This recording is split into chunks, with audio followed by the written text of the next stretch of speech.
good. All right, welcome back everybody to Model Mindset Podcast. Today we have some returnees. We have Dave and Peter from Rejuvenate. And Peter, you've been on some exciting journey yourself. I know that you are now the founder of Ideal Siding Hartford. And I want to ask you about your transition from being an educator to a full-time entrepreneur. Okay. Could you walk us through your decision-making process during that change? Yeah, for sure. It was not a quick process, that's for sure. So Ideal Siding is a franchise, so it's a franchise model. Ideal Siding Hartford is just located, and I'm the franchise owner in that area. So is Dave. So when going through this process, from an educator to a full-time entrepreneur, there's a lot of second guessing, and there's a lot of, really doing your homework and thinking you're there and then you pull back, and thinking you're there and then you pull back, and things, sometimes don't align. You got to try new things. Obstacles are just part of it, So I still am heavily involved and work with student athletes. So I still have that piece of being an educator, which is nice to have. But there's things that were just telling me that I needed a change in my life. Okay. And so I was just listening to kind of the universe and the things around me, just feeling that things had to change. And so I truly enjoyed the construction world. You see what you do every day. You can bring something nice to families, and they're happy when they see the product. So it just keeps me motivated. Really help the customers and see what the outcome looks like at the end. But I remember I brought many different businesses to the table. I started looking at buying a pre-existing business. Okay. And it just didn't work out. I found a couple that I loved, and I just couldn't figure out the financing part of it, or there were some things that I didn't like that held into the back of my head. And so if I didn't feel comfortable, then I couldn't push forward. But trying to buy a business or trying to finance a business, no one's ever taught me that. Absolutely. So there's a lot of bouncing things between Dave and I, and trying to go through that, as Dave's a COO, so he has some experience in the business world. So he worked as a mentor in that way, and we still meet all the time and try to push that thinking. Because again, I was a correctional officer, then an educator. There was no MBA in my wheelhouse, so I had to teach myself. And bring in as many stakeholders as possible to lend an ear. And listening to what they had to say. So we finally picked on Ideal Siding, mainly because it connected to all of our other businesses. Smart. So it just kind of was in my wheelhouse, and it connects with these other things, and we're able to elicit more business through general contracting and stuff like that when homeowner needs more than just siding. Yeah, for sure. So. And when you were going through weighing the decision, I know when you and I had talked, you're struggling with you just weren't happy. I hate to use it in simple terms, you just weren't happy. And so you're having conversations with Dave, and I know with Kim as well, and that was really weighing heavy on your mind. How did you come to Dave and be like, hey, this is kind of what I'm going through, this is what I'm feeling? Because I know you were kind of torn, you didn't want to let people down at the school because you had a lot of close friends there, and of course the kids. How did you approach Dave about just kind of sharing what's on your mind? So Dave and I talked a lot about eventually getting out of our day-to-day jobs, W-2 jobs. So we were always talking. Some things that I used to help me through that process, because I felt like I was letting people down because people counted on me in teaching and being there every day, and I loved working with the kids, but I was burnt out. I was just emotionally, mentally burnt out, and so I listened to a lot of podcasts. I listened to a lot of books while I'm driving around. One book I wrote down was the Quitter's Manifesto. I really don't like the title because I don't really feel like I quit. So I don't really like the wording, But in that book, it talks about developing a quitting team. Okay. So like a team around you to help you make that tough jump. Mm. And so Dave was a part of my team. Brian, I called you. You were part of my team. My wife, my kids. My kids, their only request was I continue to coach football and I continue to coach track. That's cool. Because they really like being part of all that. Yeah. So as long as I did that, they were okay. You know. Yeah. But they felt the tension coming into the house when I felt burnt out. Yeah. Like they felt that, and they wanted me to be happy, and they wanted me to be more present. Yeah. And so I think that was their motivation to help me get to a place where I could make that big jump. Yeah. That's awesome. Now, Dave, did you see those signs, like kind of leading up to this decision, where it was like some things maybe were at least in your mind, right? Like kind of going through it a little bit, but then when the time came, were you able to right away identify like how you could help him as well? Yeah, there was definitely signs, and most of it was out of his mouth, right? We were talking a lot about this stuff. It's And, good you that know, you had that relationship too. Exactly. Yeah. Right. Yeah. Right.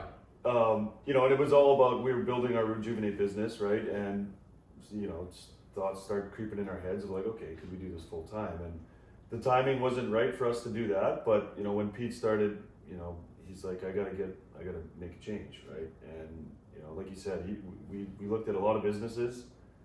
Ideal Siding just was a great fit. Yeah. And I think, you know, buying a franchise too, I think was so beneficial just in terms of like, they just give you a framework, right? And they take a lot of the scary stuff out of it, right? You got a lot of resources that you can talk to that can guide him. He gets like full training. That's huge. He went to, you know, so that helped, I think, a lot with the transition of like maybe just taking a little of that scary factor out of it. Yeah. So, Yeah. yeah. Yeah. And I know too, like Dave, I've known you for a while. And I know Peter is a great human being as well. You've always, you seem to have a very optimistic viewpoint. Maybe I'm wrong, but you seem to have an optimistic viewpoint, but also you are a very good supporter. Do you remember like the kind of guidance that you were like giving Peter? Because again, just knowing you how I know you, I'm sure there were words of encouragement. And Peter, you know, did that help? Just so I guess the first question is, what kind of guidance did you offer him? And then Peter, I guess, you know, how did that help you? Yeah, I think the biggest thing is like just having confidence in his abilities to run a business, and I hope that like was communicated through and like the discussions we had and like looking at businesses, because I was fully supportive of him, and I think I told him a few times like I'll do whatever I can to help you make this transition. And so I think the relationship that we have and the support that I can provide from a business aspect, right? And that's what we talked a lot about early on, was just like, how can I be of help to you, right? Mm-hmm. How can I help with this transition? You know, what are the different areas that I can, you know, bring to the table? So, yeah, I think, you know, it goes back to just me having the confidence of this decision that it's going to be a good decision, right? Mm-hmm. We'll be able to figure it out because of the, you know, the relationship that we have and the experience that we have and the character that I know in this guy. Yeah. And how did that help you, Peter? So, yeah, you're right. Dave is pretty optimistic, easygoing. That's 100% true. So a lot of times it would be panicking and him saying, no, we got this, we'll figure it out. And then asking poignant questions that helped me think deeper about things, Yeah. which was extremely helpful. I remember I had like a notebook of like lines of questions, and I was like, Dave, we have to meet before I sign this contract, because I'm going to ask you every question of any problem or obstacle that we might come across, and how are we going to handle it? Do you remember that? Yeah. You know, so we had a nice little dinner and just like went through all of it, and I'm taking notes, I'm writing things down. Yeah. Because that's just how I operate. Yeah. And having someone like Dave who can just like say, okay, we'll figure it out, and like talk me through these things and have confidence in my decision and confidence in our the way we operate as a partnership, was extremely important. I would say that like one of the things that pushed me really hard to make that jump beyond just thinking and needing it, we had like a budget crisis kind of in our school system. Mm-hmm. And I really felt like I was holding a spot too. So like that also helped me, because you know, I felt bad at first, like I felt bad about leaving because people were counting on me, but it kind of helped in a way like, other people needed a job. Yeah. And so that kind of helped push me as well. Because I remember I was driving to school one day, I was like, I gotta do this. Yeah. Like now I have I have an outside purpose, not just Right. an internal purpose. Yeah. So That's awesome. I don't know, it was just interesting to me. Yeah. Yeah, and so people think with entrepreneurship, like you make that leap, or even if you have that business, that financially things are always just, they're great. You have your own business. You have to be successful. You have your own business, right? And how hard is it to leave a steady paycheck like that the teaching profession was providing, and then taking that leap of, because as an entrepreneur, you don't know. Nothing's for certain, right? No matter how hard you work, it may not be for certain. So how hard was that, like the biggest fear factor for you, taking that leap of like, I'm leaving the steady paycheck behind and I'm betting on myself? That was extremely difficult because you gotta provide, like Yeah. you gotta hold your weight. Again, I thought we did a good job of communicating. Well, how do I support my salary? How do I make sure that I'm able to provide for my family during this transition period? And so we kind of built it in our budget, and I did a lot of research of like how do people do this when they start a business? Like how do they build in a salary into their budget to start the business?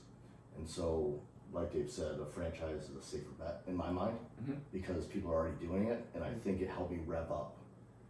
Like I was seeing leads right away, so I was going on sales calls right away.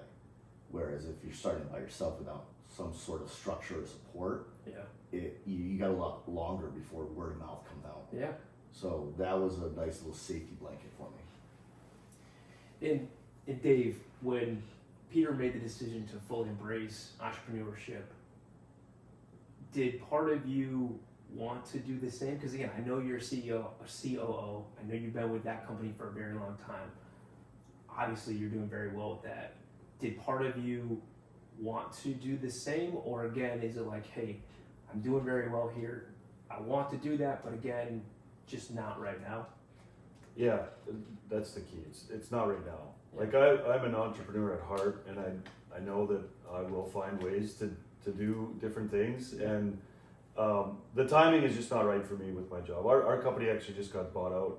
We were acquired by Hub International, which is a massive corporation, and so there's a 3-year period that I just need to see through. Okay. So I'm almost a year in now. So it's the timing didn't line up for me to make the jump at the same time, but it's not a matter of if, it's a matter of when for me. It'll come at some point, whether it's jumping in with Ideal or growing Rejuvenate, whatever that might be. But yeah, it's the corporate world is great in a lot of ways, but it's not a fit for me, and I think I've spent enough time in that world. Yeah. No, I mean, like honestly, I totally resonate with that answer as well. Yes. I'm sure. Yeah. John and I are still, I'm in corporate America. He's still in his full-time job as well. The goal is obviously to leave that, but just not right now. Unfortunately, we still need to build up our revenue. But I know for a while that you've always had that like entrepreneurial hat, if you will, because I know you had properties, real estate, things like that. So you've always kind of had that entrepreneurial bug, if you will. Yeah. And so I guess my question now is, with Ideal Siding, how do Rejuvenate and Ideal Siding like coexist? Like how do they partner? Yeah. I mean, I'll say a quick bit, then you can take over because you're running that day to day. But we did slow down Rejuvenate a little bit, right? When Pete was going through this transition, right? We knew that we had to focus on Ideal Siding. It just made the most sense, right? We had to make sure that was successful, and we got it off the ground on the right foot. So we consciously said, all right, well, let's dial back, but we didn't like totally get out of the game. Yeah. We still had a few jobs going on, and we're still getting some, and we're still doing a few things here and there on the side, but it's definitely not at the level that we were before. We had kind of, somewhat agreed to like a year or two that we want to make sure that the focus is on Ideal Siding. Let's, build that up to a point where it's sustainable and we know that there's future growth, and then we can pivot back to Rejuvenate, whatever that looks like at that time. We're not making any bets about what that will look like. Right. But we know that we'll both feel that, there's there's a lot of fun there for one thing, and we like to make a little bit of money doing that stuff too. So it will come back. It's it's a progression of how that will go going forward. Yeah. Yeah, so we did dial back Rejuvenate Homes and Rejuvenate Real Estate a little bit. We're still doing, like Dave said, some of the work, but Ideal Siding sometimes intermingles. Like, you know, sometimes like I'll have a place that needs a roof, and so Ideal Siding doesn't really, we don't do roofs. Only our general contracting business does. So That's good it fun. kind of feeds, it kind of feeds each other. Yeah. The franchise has the marketing, and so, you know, once you have a relationship with the customer, a lot of times, you know, if things are going great and they trust you, more work can come from that. Absolutely. And you almost become a liaison to a customer, Yeah. because, you know, they have things that pop up and they reach out all the time. So it has opened up some doors in that way, but we are choosing less jobs in Rejuvenate Homes. And we have passed up on some properties just because we don't have the bandwidth right now to do that. Yeah. Ideal Siding, again, as a franchise, we feel that's the easiest to scale. Yeah. And once we put in a structure in place, then we can pull ourselves out of it a little bit and let it operate while we then try to rise the other businesses. I love that. Right. Yeah. I love that. Because you guys Raise have goals your too. Like you guys can see a future. Sorry, I don't know. You're good. So, speaking of that, right? If we're talking entrepreneurship here, and I'm curious on both your answers here, and it's a twofold. Best thing about entrepreneurship, what would you guys say to this? Well, for me, it's probably two things. One is freedom, which is super important to me, right? Pete and I both coach. We love hanging out with our kids, spending that time, and so that's the freedom is one thing. If you can, you know, have a flexible schedule, whatever that looks like. And I think the other thing for me is just the potential, right? You work a salary job, you know what you're going to get, and you're going to maybe get a 5% bump every year, right? Whereas entrepreneurship for me is just like, it's exciting because there's so much opportunity and potential, right? Like with Ideal Siding, we got one territory, but we're not going to stay at one territory. Yeah. You know, it's like, how do we get 2 and 3 and 5? Exactly right. And then what does that look like for what, we're bringing that stuff home to take care of our family. So that's the big thing for me is just that future potential of what it could be. It's like the chase. Yeah. You know what I mean? Like I was thinking about this like last week, and it was just, you know, because there's ups and downs, like we were kind of talking about. But I'm like, God, like I love the chase of it though. Yeah. It's like, you know what I mean? Like the new relationship that you're just kind of like settling in, but you never like fully settle in. You're just constantly chasing it. So like that, I totally. That's a great way to resonate with that. put it. Yeah. You know what I mean? It's like contagious, or like not contagious, but like it's addicting. Addicting, yeah, you know exactly. It's that hustle. Yeah, It's that hustle every day, trying to grind and see how far you can push something. right. Yeah. And like I was always so goal oriented in everything I did, and so this kind of like feeds right into it. Like you set a goal and you meet it, then okay, what's the next goal? Right. And then you're constantly just feeding this of, you know, what am I going to do next? How am I going to make this better? How am I going to develop a more sustainable business, or how am I going to, you know, elevate our brand? Yeah. You know, so it's always thinking of what can I do next? What can I do more? Yeah. And so I really love that. I love that it's always a new challenge. It's not the same predictability of a normal day routine. Like, Right. You're always faced with some sort of obstacle. And I like, will I get stressed out of my mind sometimes? Yeah. Obstacles sometimes stress me out, that's for sure. Of course. But when you overcome that obstacle, there's like, to me, that's like one of the greatest feelings. Yeah. You know? For sure. Because then it becomes that what was hard is no longer hard. Oh yeah. It's experience. Yeah, so it's cool to see that. Like, Yeah. I love that. That is great. And now the second part of that question is, for entrepreneurs who are listening, right? What advice would you give them about the journey? And then that's and you kind of said a good piece of advice there, right? But like, if there's something you could tell them, what would you think you would want to hear maybe when you started your journey? Deep question here. Yeah, I'm trying to think exactly what I want to say with the advice. I got tons of ideas in my head, but I'm trying to think of something more poignant. Yeah. Don't let obstacles slow you from your goal. Like, an obstacle will get your way, but think to yourself, like, what are the other ways to get around it? Mm-hmm. You know, don't let those stop signs just stop you fully. Just make them pause you and think of other ways to get to where you want to go. There you go. Love that. Love that. Yep. Yeah, I don't know if I can top that one. That was good. That was pretty good. Yeah. That's good. Yeah. I think the advice is just like, it's going to be a grind. Yeah. I think it's super important to like level set that up front, is that you have to be willing to grind, and you have to be willing to like persevere through it, because I think that's the difference maker between success and not, Yeah. is the people that can battle through it and figure out, you know, how to overcome and keep it moving. Yeah. Because I think if you have that mindset going in, like that you're gonna have to grind for the next year, 2, 5, whatever that's gonna Right. take. Exactly.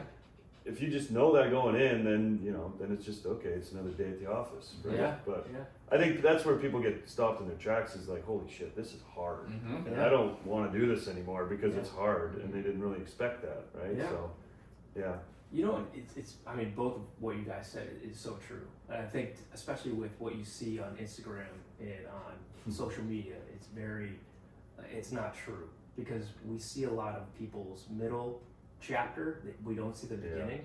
So I think it's a false sense of what entrepreneurship is. It's hard, man. It is not easy. And like you were saying before, we call it a roadblock or a speed bump. Mhm. A speed bump, yeah, it may slow you down a little bit, but you keep going. When you get that roadblock, a lot of people quit. And you guys ever heard of John Maxwell? He's great. Yeah. He's got a lot of stuff on leadership.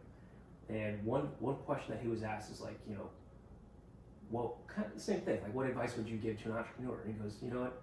If they could see me when I was 26, I was struggling. yeah, What they don't understand and how truly hard it is. And that's why it's like only 1% are successful. It's because when they get to that point where it's like they're faced with a roadblock, they quit. yeah. John and I have been at that place where it's like, man, this is hard right now.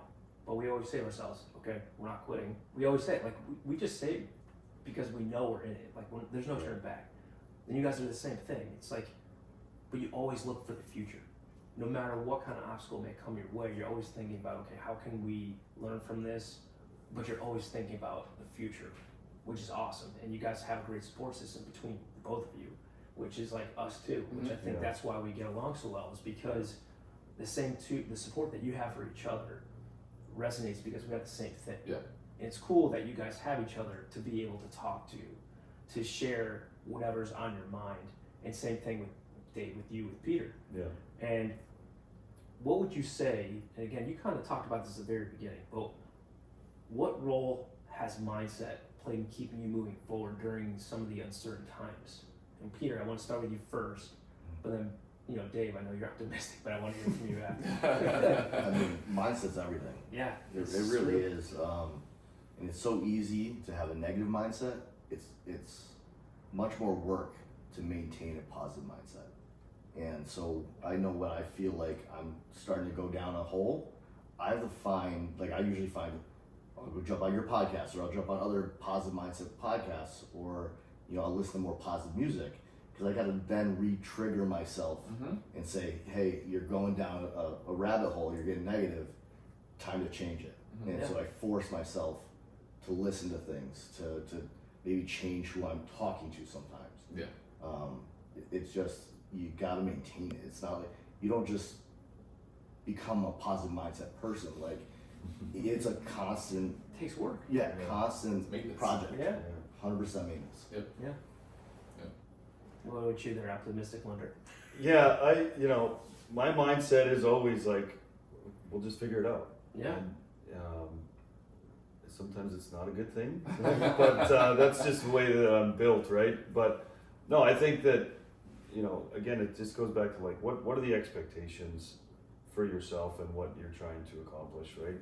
And like Pete and I talked, when you first were diving into this, it was like, we know this is going to be a grind the first year. And so I think that's like helpful in mindset perspective of like, you can just wrap your head around that and you know what you got to do and you just got to go do it. And so I think, the positive mindset, obviously when you can, rein that in and, put that to work, that's awesome. And, I do the same thing. Like mindset for me is a lot about personal development, right? you know, working out, reading, whatever, like that all plays into my mindset. If I treat my body like shit, I don't get enough sleep, right? My mindset is in the dumps. And so I think that is a huge part of it that plays into it. Just taking care of yourself is like, it just, you know, it steps you up. Every day it just steps you up. And so I think that's a big part of it too. Yeah, I mean, I love that. First of all, I mean, you know that you're speaking our language right there too. Yeah. Peter, same thing. I mean, you're talking about constantly having that awareness of if you have a negative thought, but Dave, at the same time, you understand like your body.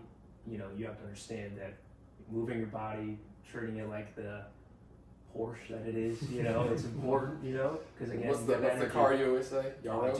Yaris? Yaris. Yeah. It's Yaris. He talks about them all the time. It's like a little tin can. You I know? hope none of the listeners have a yard. Right. Yeah, I know. Well, then we'll probably lose a lot of listeners, so I'm sorry. We order reliability, okay? But, you know, honestly, guys, the reason why we had you guys on here is because you guys are incredibly motivating for not only our listeners, but for me and John as well. We always follow what you guys do.